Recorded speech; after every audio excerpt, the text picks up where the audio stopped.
Bienvenue sur DMG TV, les histoires mystiques. Si tu es nouveau sur la chaîne, n'oublie pas de t'abonner, de laisser un commentaire, de liker et de partager. Tu veux raconter une histoire? Il y a un numéro à l'écran sur le plus 237 655 81 90 17. Envoie ton histoire et on va jouer ici sur YouTube, sur Facebook et sur TikTok. On poste plusieurs histoires tous les jours sur YouTube. La chaîne c'est DMG TV. Et on a une deuxième chaîne YouTube où on poste tous les 15 heures une histoire exclusive. La chaîne c'est DMG TV, histoire mystique exclusive. Donc n'oubliez pas de vous abonner aussi de ce côté-là. Après la diffusion de 12 heures en direct, il y a aussi une autre diffusion à 14 heures sur la deuxième chaîne. DMG TV, histoire mystique exclusive. Donc, allez faire un tour là-bas aussi. Voilà. Les directs sont sur TikTok le mercredi et les vendredis à 20h00 heure du Cameroun. Donc, ceux qui veulent monter en direct, nous raconter leur histoire, c'est sur TikTok. Et ceux qui veulent envoyer leur histoire, ceux qui n'ont pas le courage, trop de courage ou bien n'ont pas un compte TikTok, envoyez vos histoires sur WhatsApp, plus 237 655 81 90 17. Et on va jouer ici sur Facebook et sur YouTube et sur TikTok. Voilà, donc écoutons la première histoire. S'il vous plaît, avant d'écouter la première histoire, laissez un like, commentez, partagez, c'est très important. Première histoire. Rebonjour DNG et toute l'équipe et aux éditeurs, à ceux qui nous écoutent. Aujourd'hui, je viens une fois de plus raconter une autre histoire. Ce sont les histoires que j'ai vécues, ce ne sont pas les histoires des gens, ce sont les histoires que j'ai vécues durant ces 5 années qui viennent de passer. Cette histoire s'intitule « La sorcière qui venait me tuer le jour de mon accouchement ». Donc, je précise ici que, chère sœur, quand vous êtes enceinte, ne faites pas comme les blancs là. Cachez-vous, sécurisez-vous. Excusez-moi, il y a DMG que je suis en train d'écouter aussi en même temps. Sécurisez-vous, vous n'avez pas besoin de montrer vos ventres parce que quand vous montrez vos ventres là, ou quand vous dites aux gens que vous êtes enceinte là, c'est là que qu'on vient même vous attaquer parce que c'est là que c'est même bon pour vous, pour détruire vos enfants ou pour vous détruire vous-même. Il faut savoir qu'il y a quelques années, il y a 5 ans, quand j'étais enceinte, je n'ai dit à personne, je suis restée. Déjà, c'était une grossesse qui m'avait surprise. Et je suis restée calme, je n'ai dit pratiquement à personne. Et un jour, j'ai appelé une amie que je connaissais depuis longtemps, à savoir que je vis en Europe. J'ai appelé une amie que je connaissais depuis très longtemps. Mais on ne s'était pas vu depuis aussi très, très longtemps. Je l'ai appelée et il faut savoir que je ne priais pas vraiment. Je n'étais pas cette femme pieuse que je suis aujourd'hui. Donc, je n'avais pas l'ouverture, je n'avais pas les yeux ouverts comme aujourd'hui. J'étais dans le monde. Il ne faut pas dire que j'étais un peu dans le monde. J'étais dans le monde, bien même. Et j'ai appelé cette copine pour lui dire je suis enceinte. Et cette copine, la première des choses qu'elle m'a dit, c'était ah, je vais venir t'accompagner je vais venir te faire accoucher. Sur le coup, moi, j'ai trouvé ça gentil. Je n'ai pas compris ce qui se cachait derrière, sachant que ça faisait, je dis bien, ça faisait plus de 15 ans qu'on ne s'était pas vu. Et il faut savoir que c'est après que j'ai compris pourquoi elle avait dit qu'elle venait me faire accoucher. Donc, ma grossesse se passe nickel, très bien. Vient le moment de l'accouchement. Elle a débarqué un jour avant mon terme. Elle a débarqué un jour avant mon terme. Une fois qu'elle a débarqué, je l'ai reçue chez moi et j'étais avec le père de l'enfant. Et j'avais dit, les bêtises que j'avais dit, c'est je ne veux pas que le père de l'enfant soit là. J'aurais même dû dire que j'accouche seule parce que le père de l'enfant n'était pas aussi sain. Le père de l'enfant n'était pas sain. Donc, dès qu'elle est arrivée, j'ai commencé à avoir les contractions. Chose bizarre, elle dit elle va appeler sa tante au pays qui l'a accompagnée pendant l'accouchement. Je précise que je suis camerounaise. Elle va appeler sa tante au pays qui l'a accompagnée pendant l'accouchement de sa fille. Sa fille, elle avait accouché sa fille. Sa fille devait avoir plus de 5 ans. Et elle appelle, elle commence à me poser des questions, je lui réponds. Et après, elle reste en ligne avec elle et puis elle lui demande est-ce que c'est le moment d'aller à l'hôpital. Pourtant, normalement, en temps normal, c'est l'hôpital que je devais appeler pour savoir au bout de combien de temps, au bout de combien de contractions, des minutes, je dois venir à l'hôpital. Et quelques temps après, on débarque à l'hôpital, on fait les examens, finalement, il n'y avait rien. Et ce jour-là, à l'hôpital même, moi, j'avais commencé à perdre un liquide, mais moi, je ne savais pas, j'étais prémipare, donc je ne savais pas quel liquide je perdais. J'avais commencé à perdre le liquide une semaine avant. Je voyais ma culotte tout le temps mouillée, mouillée, donc je ne me rendais pas compte.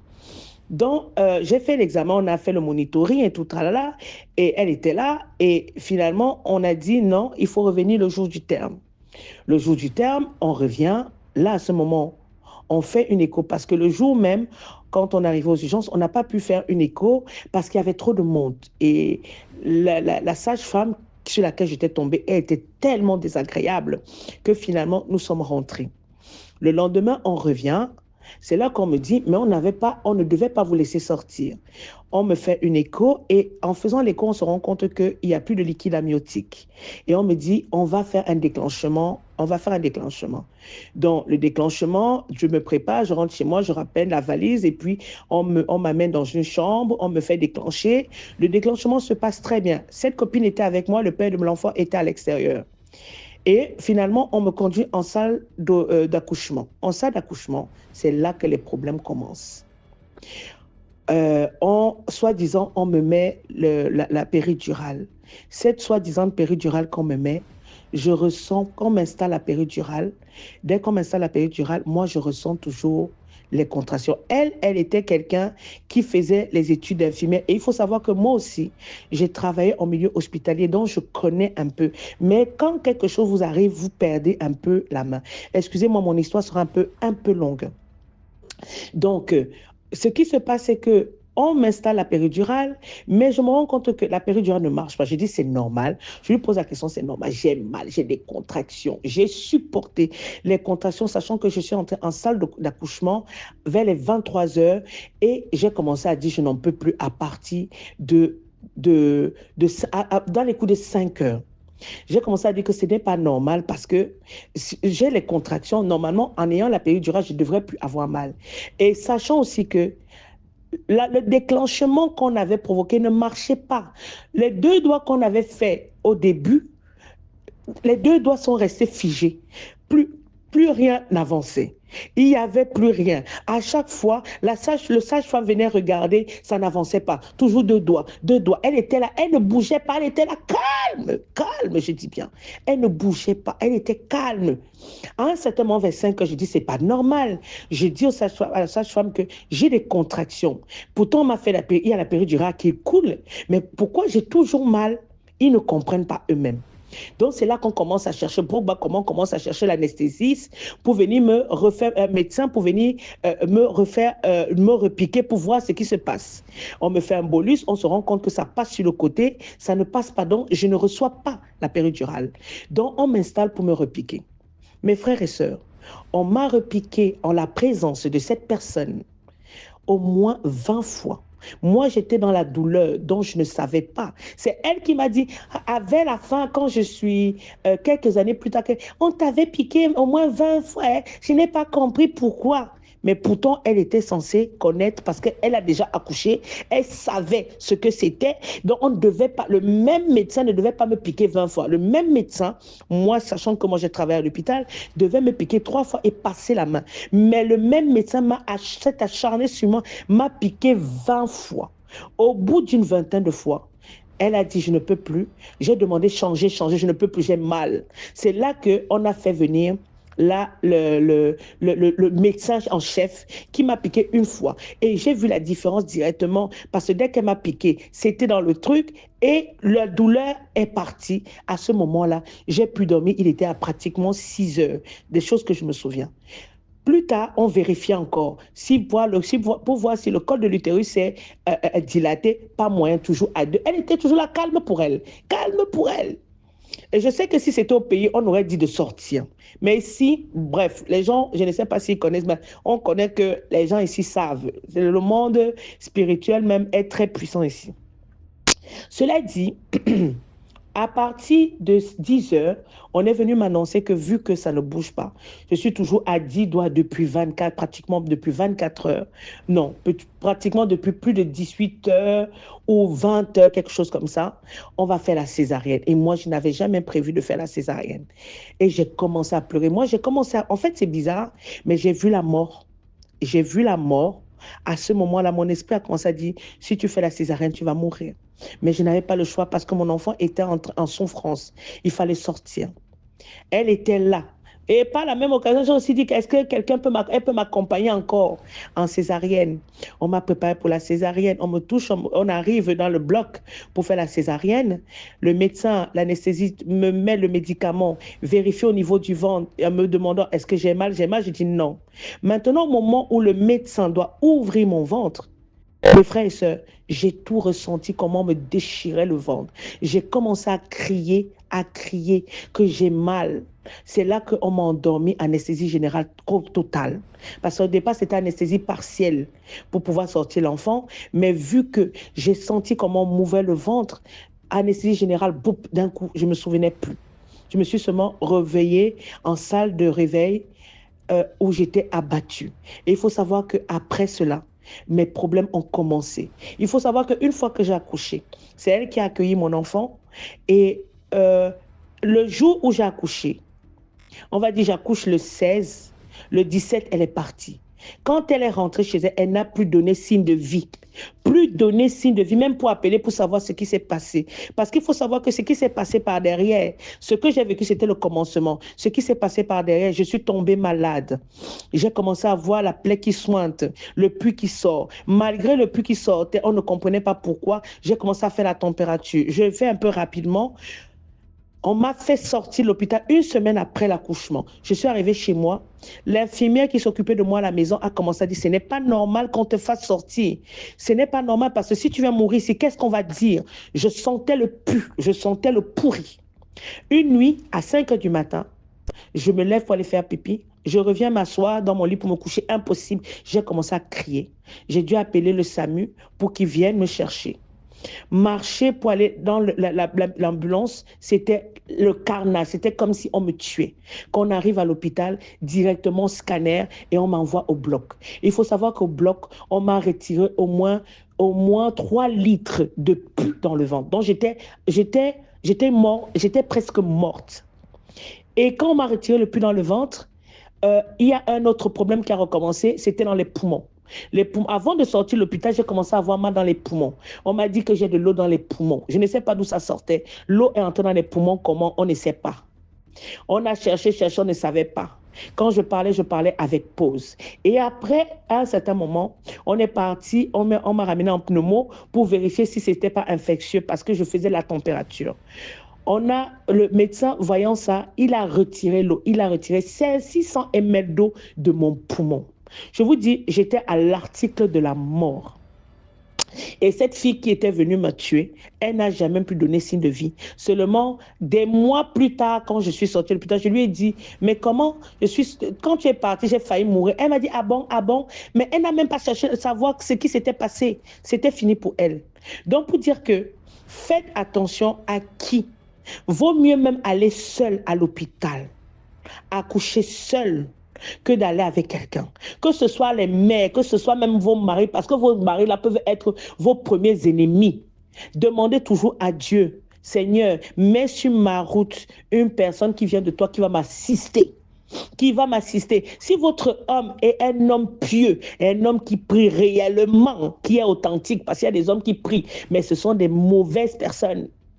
Mes frères et sœurs, la naissance, c'est ce que j'ai vécu. Je suis allée rapidement parce que ça fait très long, mais ce que j'ai vécu, même encore il y a quelques jours, il y a quelques semaines, j'ai une sœur, cette sœur-là qui m'avait accompagnée, une autre sœur qui m'avait accompagnée pendant la deuxième partie pour me faire opérer, m'a dit, mais toi, tu ne te rendais pas compte. Quand je te voyais, je sentais un aura bizarre autour de toi. Et il faut savoir que quand j'étais même hospitalisée, Dieu a dépêché une sœur que je ne connaissais pas. C'était la meilleure amie d'une de mes cousines pour venir à mon chevet prier pour moi et me faire accepter Jésus comme Seigneur et Sauveur. Parce qu'elle me disait, j'étais combattue, qu'on voulait ma mort. On voulait à tout prix me tuer.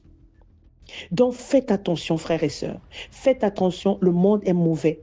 Priez. Quand vous êtes enceinte, priez, couvrez-vous du sang de Jésus. Couvrez-vous. Voilà mes témoignages, comment Dieu m'a sauvée. Là, je suis une rescapée. Je viendrai encore vous raconter l'histoire où j'ai fait un accident. après un mariage, comment on a voulu encore à ma vie et celle de mon enfant, mais comment Dieu encore m'a sauvé. Soyez vigilants et restez dans la prière. Le dehors est mauvais. Soyez abondamment bénis. Merci encore DMG pour tout le travail que tu fais avec ton équipe. Que vous soyez abondamment bénis. Merci beaucoup pour l'histoire. Maintenant, on va écouter la deuxième histoire. Bonsoir DMG et bonsoir à toute la famille. Aujourd'hui, je vous reviens avec une histoire qui m'est arrivée il y a de cela, je pense 2 ans de cela. Il y a 2 ans. Et en fait, cette histoire m'a tellement traumatisé que jusqu'à aujourd'hui, j'avais pas vraiment eu, j'ai jamais eu la force de la relater en fait. Et aujourd'hui, je prends mon courage à deux mains et je monte pour essayer parce que déjà, je dois vous avouer que je ne suis pas un bon narrateur. Mais j'espère du moins que vous allez me prendre comme un petit frère. Alors, l'histoire s'est passée ici à Fumban.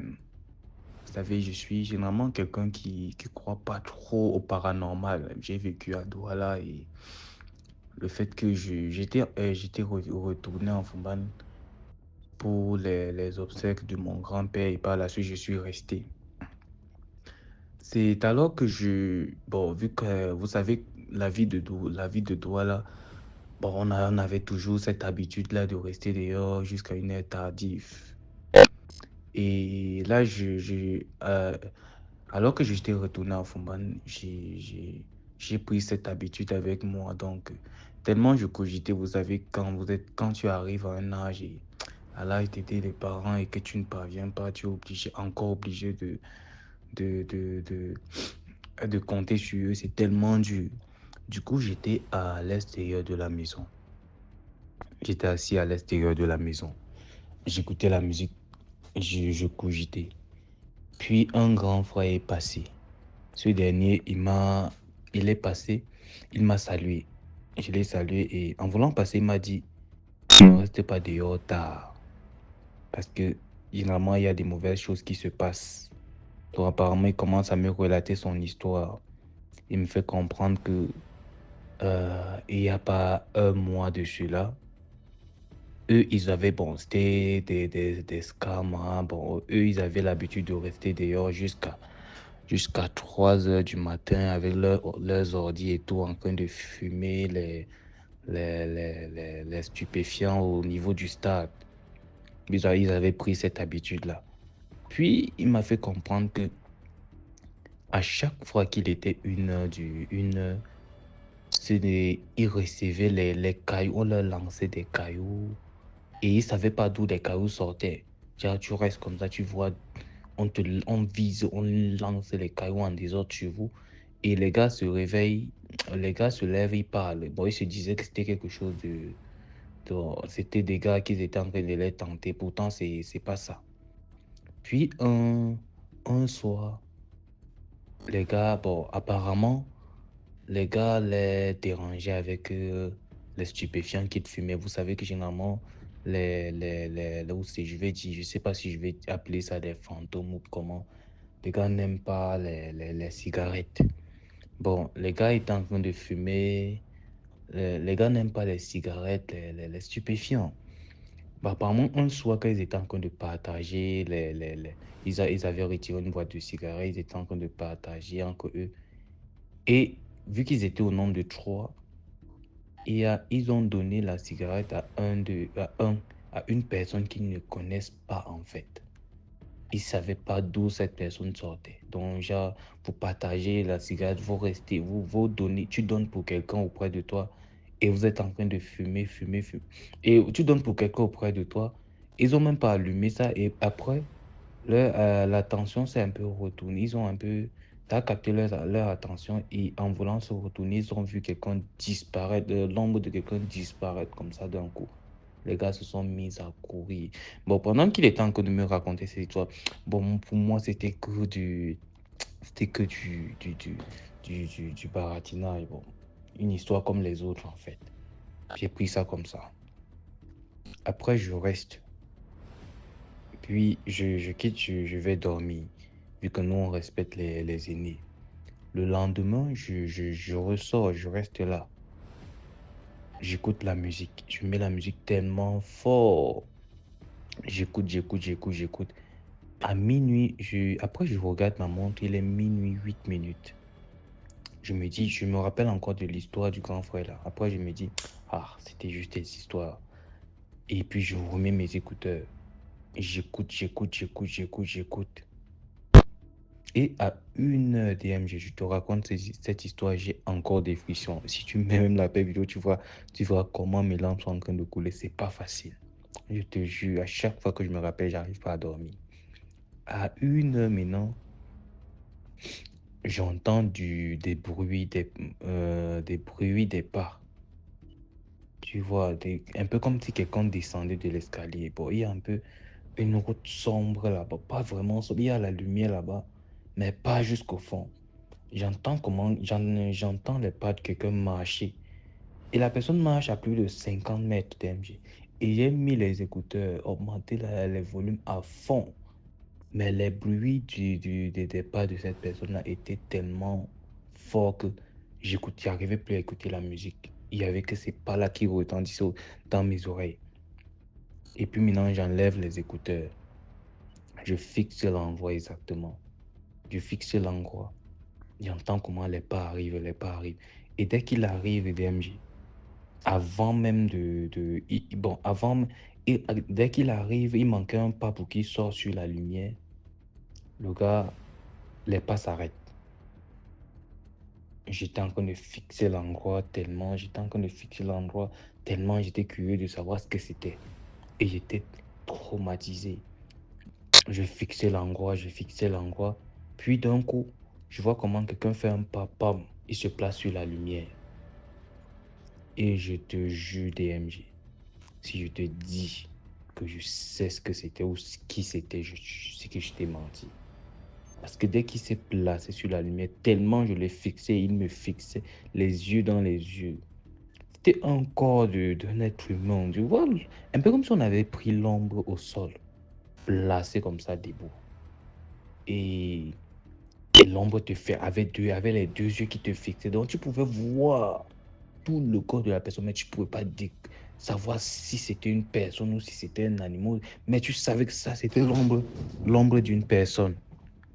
Et je te jure, DMG, j'ai eu la peur de ma vie. La peur de ma vie, comme je t'ai dit là. Il m'a fixé. J'étais assis sur un gros moteur. Vous savez, les moteurs gâtés là de mon grand-père, il y avait ça devant notre porte. J'étais assis sur un gros moteur. Je suis quitté du moteur, je suis tombé au sol. Il me regardait. Je le regardais, j'avais pas la force de courir. Et d'un coup, c'est comme s'il m'avait hypnotisé parce que j'arrivais pas à détourner mon regard et je ne pouvais non plus fuir. D'un coup, maintenant, c'est comme s'il m'avait lâché. TMG. Je me suis levé. Donc, je suis entré dans la maison avec la porte une fois. Avec un côté, bon, comme vous avez les portes en deux battants là, je suis ancré avec un côté de la porte une fois. Et en entrant comme ça, tout tremblant, voilà encore qu'il y avait le fer, il y avait un fer au sol là, vu que la maison était en construction. Il y avait un fer au sol là, on n'avait qu'à ranger les chambres et le salon était en construction. Il y avait un fer, il y avait les fers là. Et ça, le fer maintenant, je sais pas comment j'ai cogné mon pied sur le fer. Je suis tombé. Bon, c'était comme si c'est lui qui avait tiré mon pied. Je me suis mis à crier fort. J'ai crié. Tout le monde se sont levés. Tout le monde se sont levés, venir vers moi. Et maintenant, ils m'ont pris, commencé à me donner des trucs. Le lendemain, les frères de mon grand-père m'ont lavé et tout. Et je te jure, c'était la première fois que je vivais un truc pareil. Et depuis ce jour-là, j'ai commencé à vivre des trucs dans des boîtes de nuit, dans des ports. C'était comme si on m'avait ouvert un sixième sens, en fait. Parce que je commençais à vivre des trucs paranormaux que je ne comprenais pas. Pourtant, avant, je ne vivais pas ça. Je ne croyais pas à ça. Mais j'ai vécu tellement un certain nombre de choses. Et aujourd'hui, sincèrement, je ne sais pas comment expliquer ça, mais c'était la trouille de ma vie. Et je tiens aussi à rappeler Parce que il faut aussi que vous... je tiens aussi à je sais pas comment appeler ça. Je tiens à sensibiliser certains. Les parieurs en ligne, là, les joueurs, les parieurs 1xBet.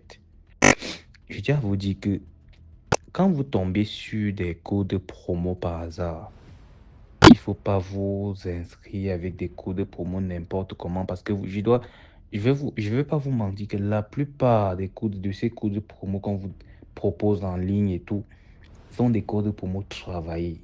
Et quand vous prenez cela pour créer vos comptes avec et vous commencez à jouer, c'est pour ça que généralement certains rencontrent des problèmes dans leur vie quotidienne. Et sérieux, je ne vous mens pas parce que là, je suis en Fumban et je vis tellement, je sais de quoi je parle. La plupart ont mystifié leur code promo, posté maintenant, et vous prenez les codes promo pour jouer avec. Et c'est alors là que vous rencontrez généralement des problèmes dans vos vies quotidiennes. Et eux, maintenant, ils ont du succès, la gloire dans vos dos. Et donc, faites très attention. Un XBet a son propre code promo qui est MK en majuscule là, 0, MK0, un peu ça. Un XBet a son propre code promo. Vous pouvez aller demander dans les managers de Facebook là. Mais ne prenez pas n'importe quel code promo pour jouer à un XBet avec. Je vous assure, vous allez. Ceux qui jouent, ils vous diront. Donc, prenez soin de vous et passez une très bonne soirée. Merci beaucoup pour l'histoire. Maintenant, on va écouter la troisième histoire. Bonsoir DMG, bonjour DMG, tout dépend de l'heure où tu vas recevoir ce petit message qui est très court. Bonsoir et bonjour la communauté DMG. Alors, je reviens sur l'histoire 303, non, épisode 303 précisément, histoire 1. Sur l'histoire du serpent que la dame a expliqué, que une autre personne avait expliqué déjà. Au fait, je revenais juste pour donner un petit truc que, d'après les explications que la dame a dit, sur le monsieur qui avait bouché le trou du serpent qui sortait prendre de la nourriture pour nourrir ses enfants qui étaient restés dans le trou. Et leur papa avait bouché le trou, que le monsieur après, plus tard, comme il était marié, il a fait des enfants, il y en avait 6. Il a eu précisément 6 enfants. Et parmi les 6, elles avaient des yeux comme des Asiatiques, comme des Mongols. Mais elles n'étaient pas, comment dire, Mongols précisément, mais elles avaient des toutes petites yeux et elles ne voyaient pas. C'était juste pour un petit précision, c'était pour dire que les enfants que le monsieur a eu, les 6 filles, c'était des serpents. Les mêmes serpents qu'il avait bouchés dans le trou. Alors, que ce soit un génie, que ce soit un quoi, moi je ne sais pas. Mais dans notre communauté, comme on suit DMG sur YouTube, il y a beaucoup de gens. On a des marabouts, on a des charlatans, on a des prêtres, on a tout ici. D'après le suivi de la dame, moi, je suis venue monter tout juste dire que le monsieur a fait des enfants serpents qui sont venus en forme humaine. Et c'est pas pour rien, ces filles ne voyaient rien, elles étaient aveugles. On lui a juste donné les enfants qu'il a bouchés dans le trou, qu'ils ont eu une deuxième vie, mais une vie humaine. Ça ne veut pas dire que ces enfants-là ne voyaient pas. Bon, après, c'était au village, je ne sais pas pourquoi elles n'ont pas fait des démarches pour aller savoir précisément ces filles. Elles étaient magnifiques, puisque la dame, elle expliquait, elle a dit qu'elles étaient magnifiques. Elles avaient des longs cheveux, elles étaient très, très, très belles, grandes de taille, mais elles ne voyaient pas, elles ne se sont pas mariées. Voilà un peu. Bisous, bisous. Bonne continuation à nous tous. Continuons de liker, de aimer, de partager, de commenter. Surtout, n'oubliez pas de, comment dire, de monter pour raconter des histoires. Et les gens qui sont dans les commentaires en train de dire des choses négatives, c'est pas bien. Quand vous n'avez pas des histoires à raconter, quand vous ne pouvez pas monter raconter des histoires, que ce soit même envoyer vos histoires, arrêtez de critiquer ceux qui expliquent leurs histoires. Merci beaucoup. Merci beaucoup pour l'histoire. Maintenant, on va écouter la quatrième histoire. Bonjour, bonsoir à toutes et à tous. Je viens pour raconter une histoire que l'on m'avait racontée de le passé. C'est une histoire qui m'avait marqué. Aujourd'hui, j'ai décidé de la partager avec vous. Mais avant de commencer, je remercie DMG pour tout ce qu'il fait. Parce que cette page, pour moi, remplace les aventures mystérieuses de Passang Gamandong que j'écoutais avant. Alors, sans plus tarder ou sans vouloir trop entrer dans les détails, dans les commentaires, je vais droit au but. L'histoire que je t'ai racontée parle d'une dame qui était affairiste. C'est une dame qui avait une cave et ça allait quand même aussi. Elle n'était pas assez pauvre parce qu'elle était véhiculée, mais c'est juste que pour elle, elle voulait que sa cave marche plus. Et vu qu'elle avait une amie qui faisait la même activité, c'est-à-dire qui avait aussi une cave, mais dans un autre quartier, un jour, la dame va décider à rendre visite à cette amie-là, dans le but de vouloir savoir ce qu'elle avait fait pour que son activité marche. Quand elle arrive chez son amie, un matin, elle pose son cas. Elle met sur les tapis toutes ses plaintes. Elle dit que mon ami, comment se fait-il que toi et moi, nous puissions faire la même activité, que pour toi ça marche, alors que la mienne, l'ambine. Il faut aujourd'hui que tu puisses me montrer le secret. Dis-moi ce que toi tu as fait pour que ça marche. Pour que ça marche vraiment. Son ami lui dit, oh mais c'est Dieu qui bénit les activités. Si pour moi ça marche aujourd'hui, pour toi c'est peut-être demain. On n'est pas né le même jour. Moi j'ai ma date de naissance, toi tu as de la tienne. Alors comment tu voudrais que nos deux activités marchent de la même façon? Elle a dit non, arrête-moi tout ce que tu dis. Moi je sais que il y a quelque chose que toi tu as fait pour que ton activité marche vraiment. Elle a dit, oh, comment ça? La dame insiste, elle dit, je sais que tu as fait quelque chose. Dis-moi ce que tu as fait. Montre-moi le secret s'il te plaît, parce que pour moi aussi, ça doit marcher. La dame dit, bon, vu que tu insistes, d'accord, je vais céder. Je vais te dire que tu as raison. J'ai fait quelque chose. La dame dit, ah voilà, je le savais. Alors pourquoi tu m'es monté? Dis-moi ce que tu as fait. Elle a dit, bon, mais ce que moi j'ai fait, c'est pas facile, hein, parce que je ne sais pas si toi tu seras apte à le faire. Elle a dit, moi je serai prête à tout. Dis-moi juste ce que tu as fait et moi aussi je le ferai. La dame dit, bon, d'accord. Bon, vu que il fait. Bon, c'est encore le matin, je vais me réveiller, j'ai assez de choses à faire. J'aimerais que on fasse ça pour demain. Demain matin, tu passes encore ici et je te dirai mon secret. Le lendemain, DMG, la dame débarque chez elle et dit, je suis là. Son ami lui dit, oh, mais toi, tu veux me motiver, hein? C'est vrai que tu veux avoir ce que tu veux. Elle a dit, hey, mais je suis déterminé. Il faut que je puisse savoir ce que tu as fait. Parce que moi aussi, je veux quand même que ma cave soit remplie. Qu'il y ait toujours des gens du matin jusqu'au soir. La dame lui dit, bon, moi, au début de mes activités, parce que la dame, elle avait assez d'activités. À part cette cave-là, elle avait aussi, peut-être, je crois, une pharmacie, une boutique. Donc, elle était vraiment affairiste, elle.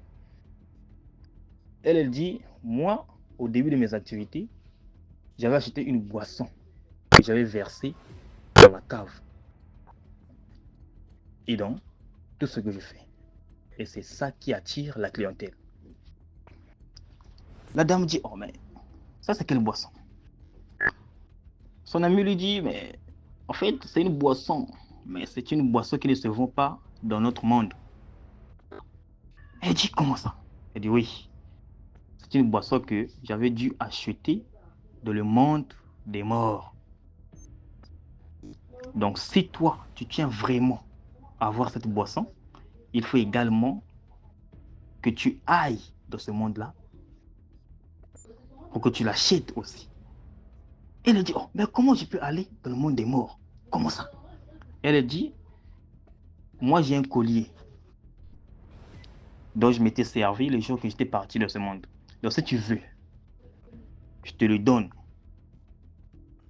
Et quand je te le donne, ce soir-là, tu prends ta voiture, tu pars à tel cimetière.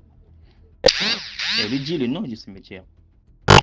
Tu pars au cimetière. Une fois que tu arrives là-bas, je t'assure que dès que tu seras au seuil du cimetière, tu entreras de ce monde. Et elle lui dit, mais tu n'iras pas à 20h. Tu n'iras pas à 21h. Il faut que ce soit 24h. Elle dit, ah bon, oui. Son ami lui donne le colis. La dame le prend. Le soir, elle prend sa voiture. Non, avant cela, son ami lui dit, quand je te donne le colis, une fois que tu arrives au cimetière, tu vas entrer dans ce monde. Et quand tu vas entrer dans ce monde, il faut que tu cherches tel bar. Elle lui dit le nom du bar. Il faut que tu cherches tel bar. Et une fois que tu seras arrivé dans ce bar, tu chercheras telle boisson. Et elle lui dit aussi le nom de la boisson. Et cette boisson-là que tu prendras, que tu viendras verser dans ta cave. Ce qui donnera accès à ceux de ce monde de venir acheter de ta cave. Parce que tout ce monde que tu vois dans ma cave à moi ne sont pas des vivants. Il y a des morts.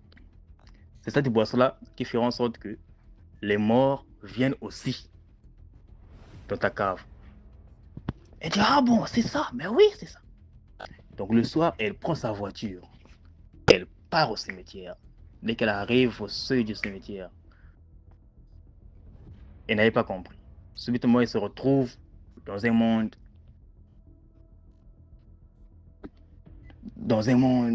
lumineux. Il y avait assez de maisons d'étage. En tout cas, il y avait assez de lumière. Elle se dit, waouh, mais ça c'est Paris ou bien quoi? Elle roule, elle se renseigne. En tout cas, elle pose des questions à tout ce qu'elle pouvait voir en route. Genre, je cherche tel bar, où je peux le trouver. Jusqu'au moment où on lui a montré le bar. Quand elle arrive là-bas, elle entre dans le bar pour chercher la boisson dont elle avait besoin. Une fois qu'elle entre dans le bar, elle croise ses amis qui étaient morts dans notre monde. Et ces amis-là étaient contents de la voir. Ils disent, wow, mais tu es venu enfin, nous t'attendions. Donc pour eux, elle aussi, elle venait de mourir. Ils l'ont accueillie chaleureusement. Ils ont dit, waouh, mais il fallait nous dire, on allait te réserver assez de cadeaux. Elle aussi, elle entre dans l'ambiance de ses amis. Elles ont longtemps discuté, elles ont longtemps conversé. Après, ses amis là lui disent, oh, mais tu connaissais un tel? Elle dit, mais oui, je le connaissais, voilà. Mais elle vit juste à côté. Donc il faut que tu viennes aussi avec nous pour qu'on te le présente. Il faut qu'il te voit aussi. Hein? Viens. Elle aussi, elle rentre dans l'ambiance. Elle a rendu presque visite aussi à tout ce qu'il connaissait dans notre monde, mais qui était mort. Vu qu'ils étaient amis dans notre monde, là-bas aussi, l'amitié a continué. Et ils ont longtemps causé. Mais elle a oublié que l'heure était limitée. Parce que son ami lui avait dit, quand tu seras dans ce monde, tâche à en sortir avant 5h. Parce que à 5h, ceux de là-bas ferment le portail. Et ceux d'ici ne peuvent plus aller dans ce monde, dans leur monde. Et également, ceux de là-bas ne peuvent plus sortir pour venir dans le nôtre. Voilà pourquoi nous remarquons souvent que on nous parle parfois des fantômes, on a vu un fantôme là-bas, parce que, en fait, lorsque la nuit tombe, à partir de 24h, leur monde est ouvert. Donc, ils ont accès à venir dans le nôtre, à venir faire la vie et à y retourner avant 5h.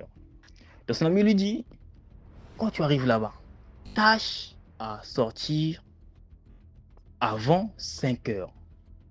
Parce que si 5h sonne et que tu es encore là-bas, le portail sera fermé, tu seras obligé de passer toute la journée là-bas et d'attendre la prochaine nuit pour pouvoir sortir. Maintenant, tellement elle aussi était rentrée dans la conversation avec ses amis morts qu'elle avait trouvés là-bas. L'heure passait. Quelques minutes après, c'est comme l'intuition. Quand elle regarde sa montre, il faisait déjà 4h, je crois, 50. 4h50. Elle dit merde. Elle coupe la conversation. Elle dit mais s'il vous plaît, en fait, il faut que je récupère quelque chose là rapidement. Après, je vous reviens. C'est non, mais comment ça? Oh, viens. Tu es nouvelle, non? Il faut que tu montres ta nouvelle maison aussi. Elle dit non, ne vous inquiétez pas, j'arrive maintenant. Elle rentre dans le bar. Elle demande la boisson. Elle demande la boisson. On la lui vend. Elle la récupère. Elle sort du bar. Elle se dit que si là, je récupère encore la voiture et le temps de la démarrer, je pense que les 5 heures vont sonner. Elle court. Donc je sais même pas aussi comment elle avait sur les cachettages pour pouvoir arriver vite au portail. À 4h, je crois 58, elle arrive au portail. Et quand elle arrive au portail, il y avait déjà 2 gardiens aussi qui étaient prêts à fermer le portail. Après, elle s'excuse et dit s'il vous plaît. En fait, j'ai oublié quelque chose dans le monde des vivants. Et il faut obligatoirement que je le récupère. Après, je reviens, s'il vous plaît. Accordez-moi encore les 2 minutes qui restent. Les gardiens étaient fâchés. Mais comment ça? On vous a toujours dit de rentrer à temps. Là, il est déjà presque 5 heures. Bon, toi, tu veux sortir, récupérer quelque chose et rentrer. Et c'est 5 heures sonnent. Tu sais ce qui va arriver? Tu resteras là-bas. Et tant pis pour toi, hein, parce que nous, on sera obligés de fermer le portail.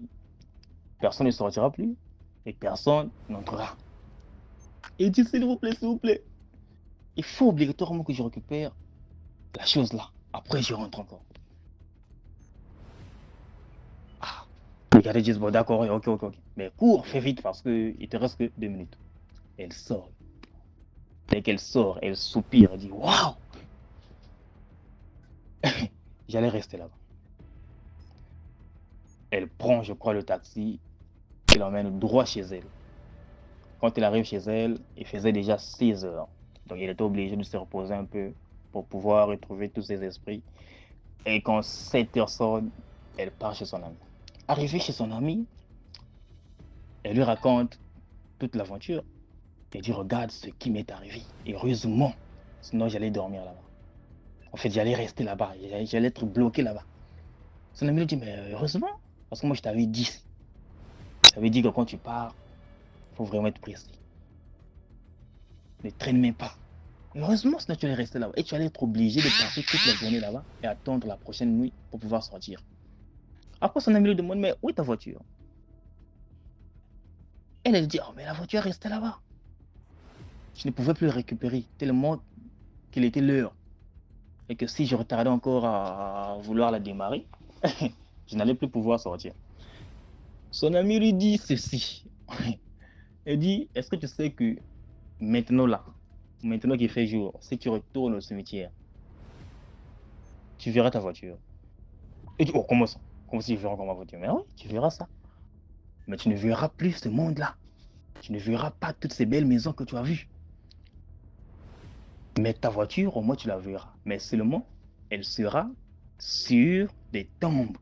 Et tu dis, comment ça? Mais oui, parce que les tombes que tu as vues, non, les maisons que tu as vues ce soir, c'était juste des tombes. Et puis les ruelles que tu as remarquées, ce matin, sont invisibles. Mais ce qui est sûr, c'est que ta voiture, tu la verras. Parce que ça, c'est ta voiture. Ça fait partie de toi qui est vivante. Et dit, ah bon. En tout cas, elle a douté. Son ami lui a dit, si tu doutes, fais ce que je te dis. Retourne au cimetière d'où tu viens et tu reviendras me donner raison. Elle dit, je ferai ça. Elle retourne au cimetière DMG. Quand elle retourne, elle remarque une foule qui est au cimetière. Elle remarque en tout cas tout est monde. Le cimetière était rempli. Pourquoi le cimetière était rempli? C'est parce que les gens se demandaient comment se fait-il qu'une voiture soit posée sur des tombes. alors qu'elle est en bon état. Parce que la voiture est en bon état. Donc le fils se disait, comment la voiture a fait pour arriver là-bas alors qu'il n'y a pas de chemin? Il n'y a pas de chemin. Partout, il y a des cimetières. Déjà, c'est impossible qu'une voiture puisse passer pour arriver au milieu du cimetière. Donc, c'était vraiment étonnant. C'était étonnant. Tout le monde était dépassé. Donc, elle aussi, elle rentre dans la foule. Elle fait comme si elle aussi était étonnée. Alors que c'est à elle que appartenait la voiture. Après, elle repart chez son ami. Elle dit, mais ce que tu as dit, c'est ça. J'ai remarqué la voiture et il y a assez de monde là-bas. Désolé, j'avais mis pause. Faut que je cause un peu. Voilà, donc, son ami lui dit que vraiment, je reviens du cimetière et j'ai remarqué ce que tu as dit. La voiture, elle est bel et bien là, mais seulement elle est posée sur les tombes, alors qu'elle est en bon état. Donc tout le monde s'étonne.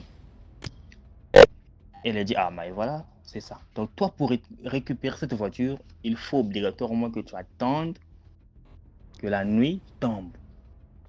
Quand la nuit retombera, tu y repartiras, tu entreras dans ce monde, tu récupéreras ta voiture et tu en sortiras. Mais là, tâche d'être plus rapide pour ne plus commettre la même bêtise. Elle a dit, en tout cas, c'est bon. Elle attend le soir. Dès qu'il fait nuit, à 24 heures pile, elle débarque au cimetière. Elle rentre dans ce monde. Elle récupère sa voiture. Avant même de rentrer de la voiture, ses amis la voient encore. Oh, mais toi, comment hier on était ensemble, tu nous as dit que non, tu revenais alors que... Elle dit, ah, vraiment, je suis désolé, mais il fallait que je prenne ce que j'avais à prendre. En tout cas, excusez-moi même, là, il faut que je puisse faire quelque chose. Mais je vous reviendrai. Oh, mais toi, tu nous as dit, c'est quoi? J'ai une nouvelle, il faut qu'on te montre ta nouvelle demeure. Elle a dit, non, non, non, ne vous inquiétez pas, ne vous inquiétez pas. En tout cas, j'arrive. On va bien cause. Elle prend sa voiture, elle roule, elle quitte ce monde, elle dit là-bas plus jamais. Et le lendemain, elle repart chez sa copine. Sa copine lui dit que, bon, vu que là tu as réussi la mission, tu as pu avoir la boisson, va la renverser dans ta cave. Et je t'assure que même à partir d'aujourd'hui, ta cave sera remplie. Parce que tu auras des vivants et des morts dans ta cave. Il faut savoir que tout ce que tu verras dans ta cave ne seront pas que des humains. Il y aura aussi des morts. Parce que cette boisson-là va ouvrir des portes à ce monde-là. Pour que ceux de là-bas viennent. Elle dit, ah bon, c'est comme ça, oui. Elle prend la boisson, elle renverse dans sa cave. Et je crois bien que depuis ce jour, sa cave commençait à être remplie. Donc, le collier que je tenais à souligner que le collier que son ami lui avait donné, c'était juste pour qu'une fois qu'elle l'aurait mis, qu'elle soit pour ces morts-là, une morte aussi. Parce que c'est ce collier qui faisait que ses amis-là pensent qu'elle aussi était morte. Donc si elle était partie de ce monde sans ce collier, elle allait être humaine pour ceux de là-bas. Ils allaient savoir qu'elle ne faisait pas partie de leur. Et facilement, ils allaient peut-être lui faire du mal. Donc c'est ce collier-là qui a changé son identité pour que eux puissent penser qu'elle était morte aussi. Donc son ami aussi avait récupéré son collier une fois que cette dame avait réussi la mission. Alors, je ne sais pas si sa cave existe encore jusqu'à aujourd'hui, vu que l'histoire date. Ce que je tenais à passer comme le seul moral, c'est que ne faisons pas comme cette dame, ne prenons pas de risques pour que nos activités puissent marcher assez vite. Parce que Dieu, il est le seul à nous bénir. Toute bonté nous vient de Jésus-Christ. Et seul lui sait à quel moment chacun de nous doit réussir, à quel moment chacun de nous doit faire avoir ce qu'il désire dans sa vie. Parce que c'est sûr que lorsque cette dame-là avait fait cela, certes, au début, c'est sûr que ça marchait, mais toujours avec le temps, vous savez trop ces histoires-là, c'est toujours ça. Et cette boisson-là n'était pas une boisson normale. Ça venait du monde des morts. Ce qui veut dire que c'était mystique. Et quand c'est mystique, on voit le diable. Or, on ne peut jamais construire notre vie avec l'onction du diable et mieux vivre sans conséquences. Ça, tout le monde le sait. Donc, c'était ça que je tenais à passer comme leçon de morale. Donnons nos vies à Christ et faisons-lui confiance. Merci beaucoup pour m'avoir écouté. Passez une bonne nuit. Toutes mes excuses aussi pour ces vibrations qui ont dû vous déranger. C'est juste que c'est des messages de vidmate et je ne sais pas comment les supprimer. Merci pour la compréhension. Merci beaucoup pour l'histoire. Maintenant, on va écouter la 5e histoire. DMG, j'espère que vous allez bien. Je suis l'une de vos abonnés. J'avais une histoire à vous raconter. En 2020, je suis allée à Yaoundé pour chercher un travail. Et il y avait des sociétés où on recrutait les ménagères et les nounous. J'ai donc fait mon dossier, je suis allée déposer et on m'a appelé pour aller travailler à Douala comme ménagère. Je suis arrivée à Douala une semaine après. Je suis arrivée quand mon patron, dont le monsieur, n'était pas dans la maison et avec sa femme et ses enfants. Donc 2 jours après, il est rentré du voyage et il m'a vu. J'étais à la cuisine en train de travailler. Il me salue, me dit qu'il est le monsieur de la maison. Moi, je lui ai dit que j'étais la nouvelle ménagère. C'est comme ça que le lendemain matin, quand le monsieur passe, il me dit qu'il veut mon numéro. Je dis, ouais, papa, moi, je ne suis pas là pour autre chose. Moi, je suis là seulement pour chercher mon argent. Non, pardon. Je lui ai dit que je n'avais pas de crédit. Je n'avais pas de téléphone. C'est comme ça là qu'à chaque fois quand il me voyait, il me disait que donne-moi ton numéro. Donne-moi ton numéro. Il m'a demandé mon numéro à plusieurs reprises. Je lui ai dit que je n'avais pas de téléphone. C'est comme ça a tourné comme ça pendant 3 mois. J'ai commencé même à le fuir. Donc du coup, quand il rentrait du travail, si je le vois venir par le côté du salon, moi je ne vais pas traverser du côté de la cuisine. Comme ça que j'ai géré presque 3 mois après.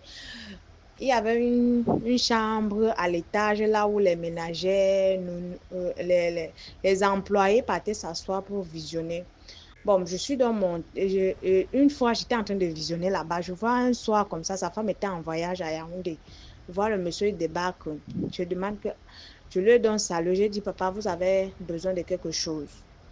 Il me dit non, qu'il voulait seulement qu'on soit des bonnes amies. Je lui ai dit que non, je suis mariée et j'ai les enfants. Il me dit que ce n'est pas un problème et qu'il voulait seulement qu'on soit des amis. J'ai dit non, je ne suis pas là pour faire les amis. Moi, je suis là seulement pour chercher mon argent parce que mes enfants sont là. De un, j'ai d'abord fait les enfants de répandant avec un monsieur et il m'a abandonné avec les enfants. Donc, si je suis chez vous, c'était juste pour chercher mon argent.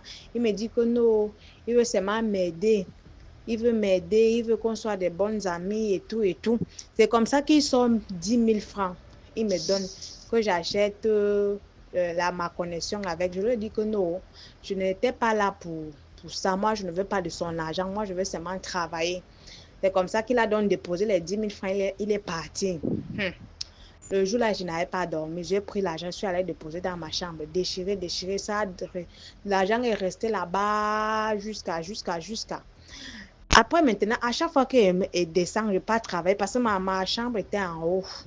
Et eux, ils étaient de l'autre côté. Leur maison était de l'autre côté. Et ma chambre, là où on m'avait donné, là, c'était de l'autre côté. Donc, c'était 2 maisons séparées. À chaque fois qu'elle descend chaque matin pour aller travailler, quand il n'est pas là, j'arrive à la belle est tout le temps derrière moi. Oh, pardon, je veux qu'on soit des amis, je veux t'aider, je veux. C'est comme ça que je l'ai encore tourné comme ça, DM, j'ai tourné. Je lui ai dit que papa, pardon, laisse-moi, je ne veux pas que quelque chose m'arrive. Je suis là pour me chercher, je suis là pour chercher. Pour chercher mon pain quotidien. Moi, je ne suis pas là pour faire les bêtises comme ça. En plus, votre femme est gentille. Je ne peux pas faire les choses comme ça. Je suis seulement là pour mon argent. C'est comme ça qu'un matin, maintenant, il était toujours derrière moi, toujours derrière moi, toujours derrière moi. Un matin, comme il n'était pas au travail, il était à la maison. Il m'appelle, il me dit que je viens faire son petit déjeuner. J'arrive, je finis de faire, comme il n'y avait personne à la maison, j'arrive, je finis de faire tout. Je pars maintenant, je pars déposer sur la table. C'est quand il me retourne pour aller travailler, je vois comment quelqu'un m'attrape ses mains par derrière, il m'embrasse. Et là, je me suis laissée aller. On s'est embrassé, mais on n'avait pas couché ensemble. C'est comme ça que ça a commencé. Maintenant, tous les jours, quand il n'y avait plus les gens à la maison, on a commencé à coucher ensemble. Tous les jours, on couchait, on couchait. Mais ce qui est marrant, c'est qu'à chaque fois que lui et moi, on faisait le rapport DMG, je sentais mon corps bizarre. Donc, j'avais l'impression qu'il n'y avait pas les autres. Il n'y avait pas les autres. Bon, moi, je me disais que c'était peut-être la fatigue, comme je travaillais beaucoup et tout et tout. Ça a duré comme ça pendant presque 2 ans. Parfois, même quand quand il finit de faire comme ça, la mesure commence à tourner. Mesure tourne. Quand il me couche comme ça, là, pour me lever, c'était tout un problème. Donc, tout le corps était cassé. Cassé. Je n'avais pas de force. Même me lever comme ça, je n'avais pas la possibilité de me lever. Mon corps pesait totalement. Ça pesait pas possible. C'est comme ça que ça a duré presque 2 ans. Après, en mai qui est passé là, comme ça avait tellement duré, je suis allée voir une soeur, j'ai raconté à ma soeur, mais je n'avais pas dit à ma soeur que je couchais avec mon patron. Sinon, elle allait très mal prendre ça. Je lui ai dit que j'ai quelqu'un avec qui je sors, mais à chaque fois que lui et moi on fait le rapport, tout mon corps pèse. Je n'ai pas de force. J'ai l'impression qu'on a enlevé tous les os sur moi. Elle me dit que non, il faut que je laisse le monsieur là. Je ne sais pas ce que le monsieur là avait. Parce qu'à chaque fois qu'il me regardait comme ça là, j'avais déjà l'envie de faire avec lui. Quand je suis en train de travailler comme ça, quand je le vois, mon corps fait seulement un genre, mon corps fait un genre. J'avais seulement envie de passer à l'acte avec lui. C'est comme ça que je reste. Après, maintenant, un jour, je l'ai fait le message. Je lui ai dit que, il y a quelque chose que je ne comprends pas. Depuis qu'on est ensemble, là, à chaque fois qu'on couche ensemble, mon corps fait un genre. J'ai l'impression que mon corps me faut. Donc, comme si on avait enlevé les os sur moi. Il me dit que non, c'est parce que je travaille beaucoup. C'est parce qu'à chaque fois quand on fait le rapport, je ne me repose pas. Je quitte seulement, je n'ai pas travaillé. Je ne bois pas assez d'eau. Je me repose pas assez. Ah, et ça, j'ai aussi compris. Un jour maintenant, comme moi, je me sentais déjà un peu bizarre. Même dans la chambre, tu dors dans la chambre, dans la nuit, tu ne dors pas. Tu sens la présence de quelqu'un, mais tu ne vois pas la personne. Donc, je suis dérangée. Le jour que je prie, je dors jusqu'à écarter mes pieds. Mais le jour que je ne prie pas, je vois comment quelque chose me dérange, mais je ne vois pas la personne. Ça me dérange, je ne vois pas la personne. C'est qu'il parle voir, je crois que c'était le 1er mai. Je parle le voir, je dis que mais il y a quelque chose que je ne comprends pas. Il y a quelque chose que je ne comprends pas et que j'aimerais qu'on arrête la relation. C'est comme ça que lui et moi, il parle, je ne sais pas ce que, donc, je sais pas ce qui s'est passé toujours. Quand il commençait à parler, on finissait toujours par faire le rapport. C'est comme ça qu'on finit de faire le rapport, il me donne de l'argent. Mais à vrai dire, il me soutenait beaucoup. Il me donnait de l'argent. À chaque fois qu'il soumet un problème, il sort l'argent, il me donne. Il sortait donc. Tout ce que je demandais, le monsieur là me donnait. Je lui ai dit que non, moi je ne veux plus de la relation, je veux qu'on arrête la relation. C'est comme ça que quand je lui ai dit, je suis rentrée, je suis rentrée le jour là, le jour là quand il est dormi la nuit. Dans les rêves, j'ai vu mon patron. Bon, en fait, j'ai vu J'ai vu tout le corps, mais la tête, je n'avais pas vu. J'étais en train de rentrer. Comme j'avais l'habitude de sortir, mon jour de repos, c'était un week-end. Je sortais les samedis et rentrais dimanche soir. J'étais en train de rentrer à la maison, en bordure de route comme ça. Je vois comment il vient, il gare sa voiture. J'avais remarqué sa voiture. Il vient, il gare sa voiture. Il me tend l'argent. C'est comme ça, il me tend dans l'argent. Je tends la main pour prendre l'argent. Je ne sais pas ce qui s'est passé. Je n'avais pas pris l'argent. J'ai donc commencé à courir, courir, courir. Donc, il me poursuivait avec sa voiture. Moi, je courais, je partais devant. J'ai couru le jour là jusqu'à. Il ne m'a pas rattrapé. 2 jours encore après, dans la nuit, j'étais toujours en train de dormir. Je me couche comme ça là. Je commence à dormir. Ah, il était presque 3 heures le matin, 4 heures le matin. Il était presque 3 heures le matin. Je dors comme ça, je viens, dans les rêves encore. Je vois quelqu'un en train d'appuyer appuyer mon cou. Quelqu'un m'appuie le cou, quelqu'un m'appuie le cou, m'appuie le cou, m'appuie le cou. Il soulève mon pied. Il fait comme si genre, il veut, je ne sais même pas comment expliquer ça. Je vois comment je bagarre avec quelqu'un, je bagarre. La personne avec qui je bagarrais là, je ne le voyais même pas DMG. Je ne le voyais pas. Je bagarre, je bagarre, je bagarre. Comme je suis musulman là, j'ai commencé à faire à prier dans les rêves. J'ai commencé à prier. Quand je prie, la chose là, il arrête ma bouche. Je prie, il arrête ma bouche. Je prie, il arrête ma bouche. Il appuie le cou. Je bagarre avec lui. Je bagarre, je bagarre, je bagarre. On a bagarré jusqu'à après maintenant. Je ne sais pas ce qui s'est passé. Moi, je me suis levée, pas réveillée. J'étais toujours couchée. Je me suis donc levée. Et le monsieur là, et la chose là, où c'était quoi, je ne sais pas. La chose là est donc partie. Quand je me lève, je continue toujours à prier, je prie, je prie. Dans les rêves, je continue à prier, prier, prier, prier, prier. Et c'est comme ça que mon patron, comme j'étais à l'étage, c'est comme ça qu'il monte, il monte, il monte, il monte, il arrive quelque part là. Je le vois, j'ai vu son visage comme ça là, j'ai vu comment le papa là transpirait. Il avait la sueur sur lui, il avait le démembré blanc, avec un petit t-shirt, avec, on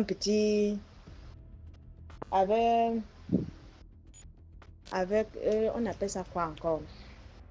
Bon, il avait un démembré blanche avec la culotte.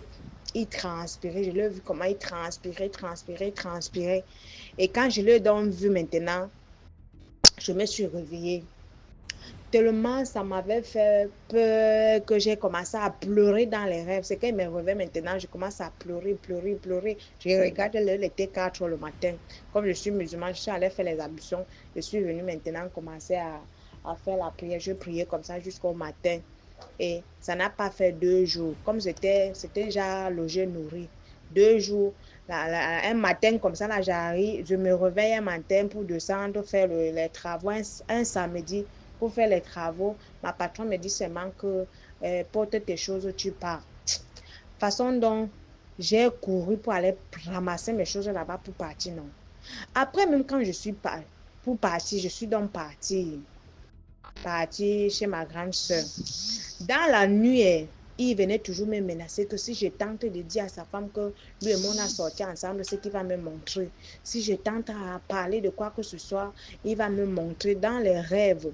Il a commencé à me menacer comme ça. J'étais tellement traumatisée. J'ai donc fait le message au papa là que je vais raconter tout ce qui s'est passé à ma famille. Et si quelque chose m'arrive, ma famille va débarquer là-bas dans ton quartier là et on va faire le scandale là-bas. Et je vous assure que depuis que j'avais fait le message au papa là pour lui dire de ne plus venir dans mes rêves me déranger, jusqu'à aujourd'hui, je n'ai plus ce genre de... Il n'est plus venu dans mes rêves me déranger. C'était juste pour dire aux autres filles qui travaillent chez les gens que ce n'est pas toutes les patronnes qui sont bonnes. Quand vous partez chez les gens pour travailler, pardon, contentez-vous de votre pain quotidien que vous êtes parti faire là-bas. Parce que moi, si je n'étais pas une fille de l'Ouest et que je passais tout le temps à aller au village, me blinder, c'est qu'aujourd'hui, là, je ne suis plus là. C'est qu'aujourd'hui, on m'a déjà enterré. Donc, je vous en prie, mes soeurs, mes grandes soeurs, mes petites soeurs qui travaillent chez les gens, il faut faire attention. Le deuil est mauvais. Le dehors est mauvais parce que tellement le papa là, quand il était tellement souriant, tu vois quelqu'un, le genre de personne que il te fait quelque chose de mal comme ça là avec les dents dehors, tu te dis que non, tu es avec une bonne personne, pourtant la personne te calcule. Donc, faut faire attention les filles, le dehors est tellement mauvais.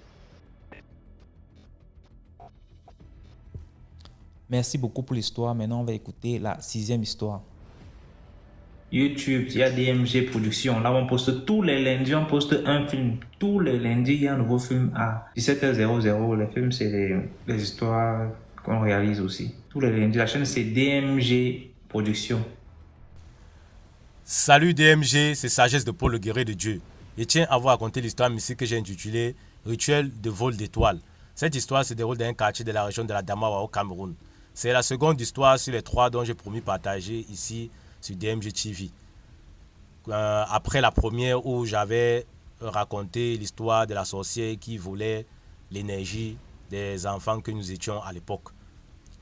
Bon, pendant que ma grand-mère traversait toujours des difficultés financières, elle a donc opté par le nouveau local où on s'était installé à faire le circuit. Pour le rappel, un circuit est un lieu où on vend de la boisson et à manger. Voilà alors dans les parages une femme qui faisait aussi dans la même activité que ma grand-mère. Cette femme-là a donc commencé à nous jalouser puisqu'elle voyait vraiment que ma grand-mère vendait, ma grand-mère avait de l'argent. Ma grand-mère avait beaucoup de chance dans l'activité qu'elle faisait, contrairement à elle qui avait moins de clients. Un de ces matins alors, et là ma grand-mère avait fait connaissance dans le quartier avec une ressortissante de l'Est Cameroun comme elle. Elles ont donc sympathisé et cette femme-là venait de temps en temps à la maison papoter avec ma grand-mère. Voilà donc un matin, au lever du jour, entre 5h et 6h, voilà que la femme qui jalousait ma grand-mère est venue là, devant la porte.